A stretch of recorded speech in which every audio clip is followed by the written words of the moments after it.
Aujourd'hui, je suis au 1er IMA, 1er régiment d'infanterie de marine, et je vous emmène voir un escadron de drones. Suivez-moi. Dans les conflits d'aujourd'hui, le drone n'est plus un outil expérimental, c'est devenu une arme de première ligne. Ukraine, Moyen-Orient, Sahel, partout où la guerre se joue, aujourd'hui les drones sont là.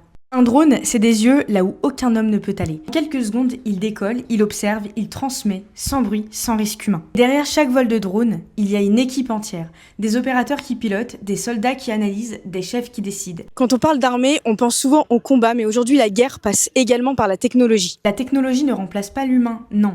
Elle le protège et l'aide à avancer plus vite, plus loin. Avant, certaines missions nécessitaient d'envoyer directement des soldats de reconnaissance. Aujourd'hui, les drones permettent d'observer le terrain, localiser les menaces et préparer à l'action. Au 1er régiment d'infanterie de marine, cette réalité est concrète. Les drones font partie intégrante de l'entraînement, de la tactique et du quotidien. Parce que les régiments ont su s'adapter aux combats de haute intensité d'aujourd'hui. Aujourd'hui, l'armée française est capable de réparer ces drones, notamment avec des imprimantes 3D qu'on peut transporter sur le terrain. Reproduire des pièces détachées en quelques heures assure l'autonomie opérationnelle. Et quand une personne qu'on aime sert dans l'armée française, on comprend pourquoi ces innovations comptent. Ce qu'on voyait comme une technologie du futur, les guerres actuelles en ont fait une réalité du présent.